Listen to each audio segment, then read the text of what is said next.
Okay, we have Jenny Dressler here. She's our lobbyist with Oregon Farm Bureau, and she is going to tell us what's on the horizon, what is coming this way that we need to be aware of and to take action. I can tell you that in the 2015 session, agriculture was cut out of the final negotiations, and we were unable to get anything. There's a definition for perishable materials that is one of the undue hardship exemptions that we're trying to get perishable crops under for harvest. We still sit on the OLCC the Bully Rules Advisory Committee on that issue, and everybody seemed to agree, from AGC to the nurseries to even the unions, that crops should fall under that. But when the rules that just came out, if you look at those, actually the rules went backwards, and it's worse for employers at this point. So we are starting from a place where you're not going to have anything for ag, and it's going to be very difficult. There's a lot of new civil suit opportunities for your employees to come after employers. So that's a big concern for us. During the session, we made a run at, we had about 48 hours after the bill passed the Senate, because and after it passed, there was a robust floor debate on the needs, or the unique needs of agriculture. And several senators came up to us afterwards and said, "I wish I'd done something for agriculture." And so we took that and ran to the House. This bill was being pushed within a week. They wanted to pass it out of the chambers and get a signature from the governor within a week. We took that over to the House, and we had nine House members from the House Democrat Caucus agree that they would all stand up in caucus and say that they wanted something for ag, and we had an amendment. It wasn't a full exemption because we were never going to get that politically, but it expanded the days from 90 days to 120 days that your folks could, and until your folks can use their paid sick leave, and it created an undue hardship exemption for perishable crops. And so we pushed that, and at the end of the day, the Farm Workers Union and SEIU got in right after us, and I had two people stand up on the floor and say that instead of the nine. But those two who stood up made commitments, as did other members, that they were going to work on this in 2016, because the unions are going to come out strong at all of these hearings. And if your voice isn't heard, we have nothing to work with when it comes to either rulemaking or when it comes to the legislature.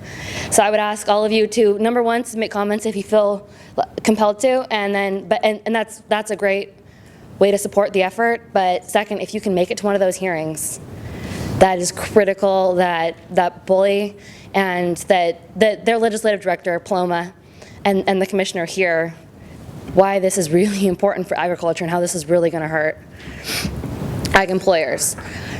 So I guess that's my request of this group on that policy. Part of the agreement on paid sick leave and why it moved so quickly at the end was that there was a hold for 2 years on a statewide mandatory, predictable, flexible scheduling policy. The mandatory predictable part is that you must provide your employees with 21 days advance schedule. Yes. And then so it's an ironic bill, because then you also must provide them with a flexible schedule at their request.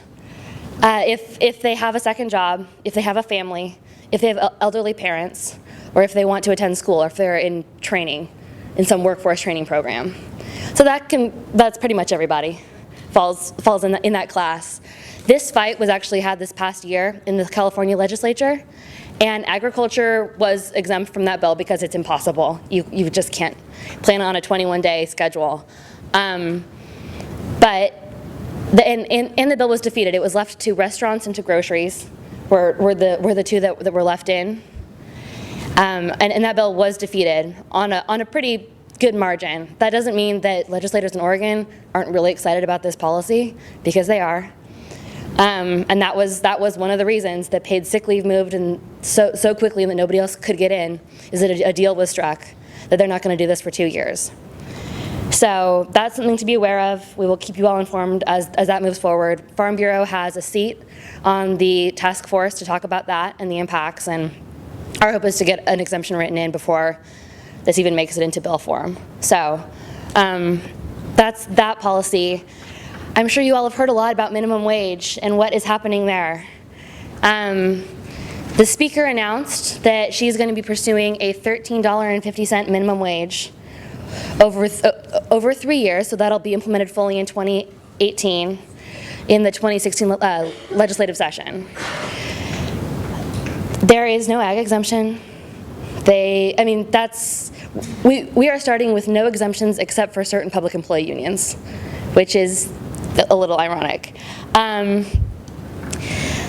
So she is pushing this policy, which would also remove the state preemption on minimum wage, which prevents local governments right now from raising minimum wage. So Portland can't raise theirs to $15 right now, even though they want to, because we have a statewide preemption on minimum wage policy. So everybody's stuck at the same level, which is a uniform minimum wage. So that's where discussions are in the legislature, and those are echoing where discussions are at the ballot. We have 2 initiative petitions that have been filed, one for $15 that is being circulated by the coalition around $15 now, and the other one is the $13.50 that the unions, the public employee unions, are coalescing around. So I think that, well, the polling for them shows that $13.50 is the more viable option, and we have our own polling that shows that it's going to be a pretty big fight at the ballot. I think we can hold it off in the legislature. People don't have the appetite for a statewide increase of $13.50. For rural areas, it's just not practical. But at the ballot, it is going to be a huge fight. And I don't know how much you talked about tax policy today. We've got 2 very large ballot measures that would increase corporate taxes and also small business taxes to the tune of almost $7 billion per biennium. That is also polling very well for the unions. I mean, as a reference, measures 66 and 67 raised taxes about $800 million per biennium.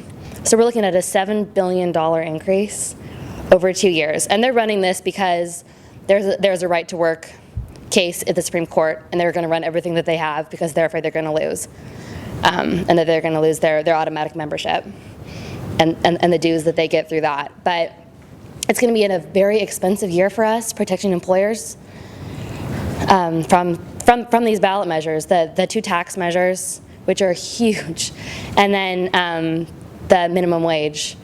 And we are already working with 2 campaign coalitions made up of the business community. And I'll update you all through our advocacy website too, as that effort kind of gets off the ground, and if people are interested in being the face of their community and doing some of that outreach and engagement with local leaders, please contact me, I'll get you connected.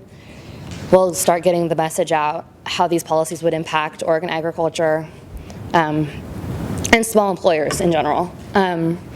So that for me, minimum wage is going to be a huge fight in 2016.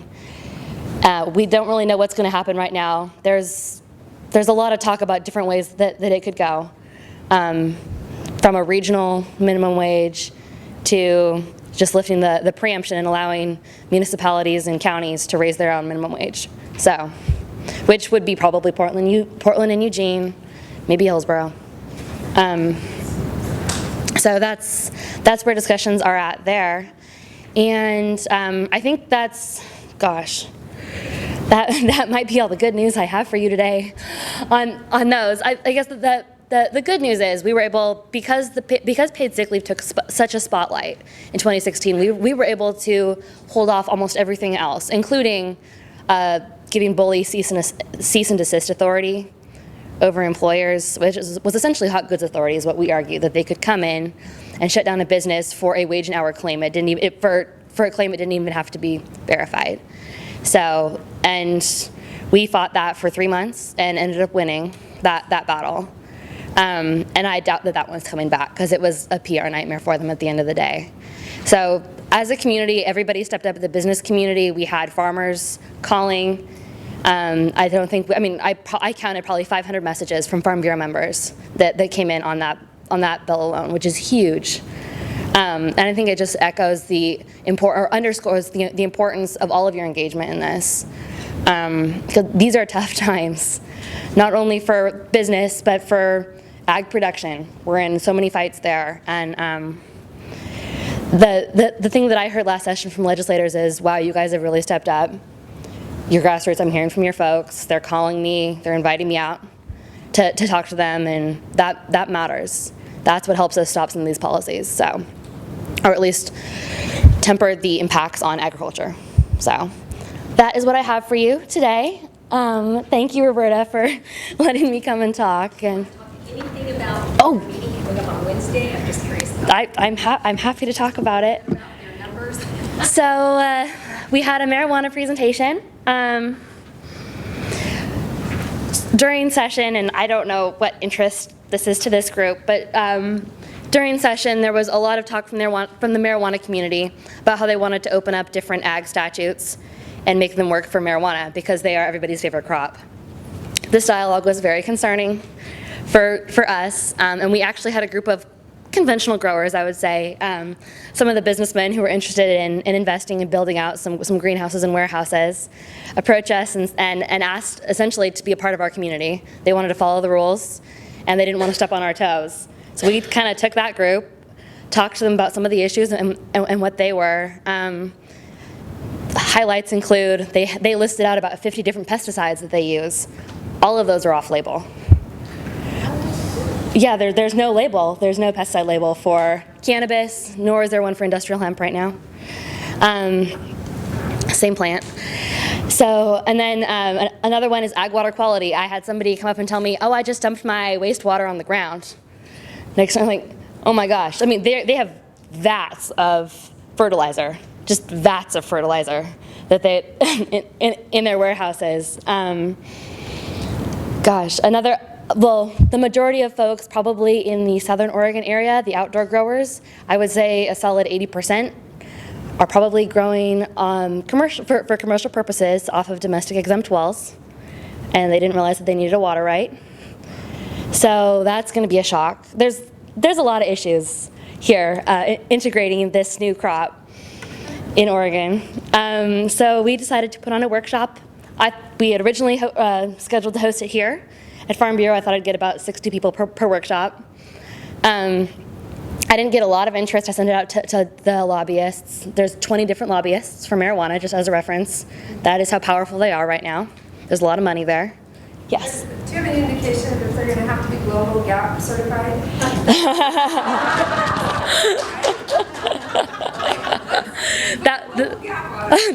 That would be pretty awesome. But so I thought I'd have about 60 people per workshop. I gave it to OLCC when there wasn't a lot of interest, and I asked them to give it to some of the Rules Advisory Committee members. Because there was a lot of interest expressed, and people really wanted to come and learn about these rules that they now fell under. OLCC put it out on their listserv, which, as a reference, about 2 months ago I was in a meeting with the Oregon Health Authority and asked them how many licenses they had to grow medical marijuana. At that point, it was 54,000 medical marijuana growers, and it was increasing by about 4,000 a week. So let's assume that we're at about 65,000 growers. That's conservative. And those were all growing because they were going to move over into the retail market. So that's a lot of new farmers in Oregon. It's a lot of new farmers. So it goes out on a listserv which probably mirrors that number. Somewhere around 50,000 folks, I would assume, are signed up for these OLCC emails. And then the Oregonian picks it up, and then the Statesman yesterday. And I think we are at about 4,500 attendees. And I so we moved it to the Salem Armory. We took sponsorships from law firms. We're taking donations at the door that are highly recommended from growers. And it's going to be an event that will be one to remember for Farm Bureau. That is for sure. I have somebody coming to videotape it for free, and they're going to provide us with a copy. Like professional videographers. Sorry. But it's going to be quite an event, and I don't know how this group is going to feel after they leave and realize essentially what the regulatory structure is that they've just walked into. Because they heard the words, "it's legal." That's all they heard. and off they went. So yeah, I guess we will post the video, so if you have an interest in seeing what this looks like, you're welcome to watch. And so the website for that is www.oregonfb.org/workshop, and that's where I will post the video afterwards. But we have a lot of materials from different agencies, Water Resources Department, about what a water right is for them, or how federal water is not able to be used. So Bureau of Reclamation has said you cannot use our water, and they're going to put those claims forward to DOJ right away as soon as they hear of somebody growing on Bureau of Reclamation water. Folks just do not understand what they have walked into here. So, I understand. yeah. But the banking also, marijuana growers can't.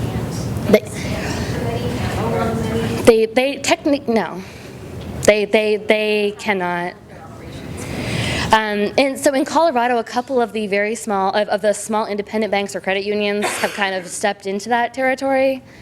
I don't know if there have been any repercussions, but at this point, nobody in Oregon is willing to do it. So, yeah. I don't think they're following labor laws either. Oh no, they're not following labor laws. Labor. Oh, labor. Oh, yeah. And unfortunately, we ran out of time in our workshop, and also building codes. There are some very significant issues with wiring that are not going to be addressed in our workshop. But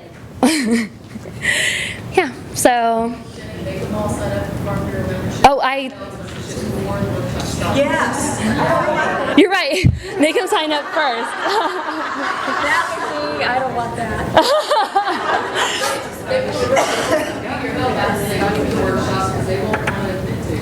That is true. Every other day saying, what did you tell me?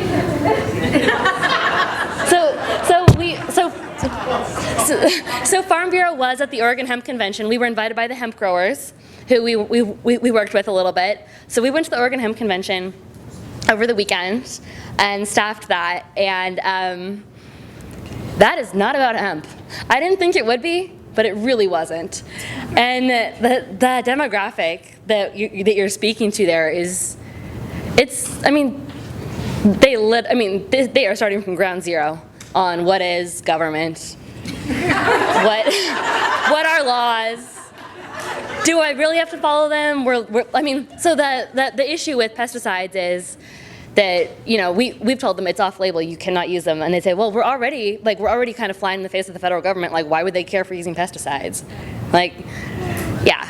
So that's the kind of attitude that you're working with here.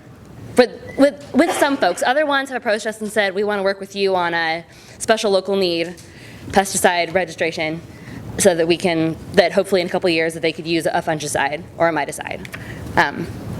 But yeah, it's new territory for us. So.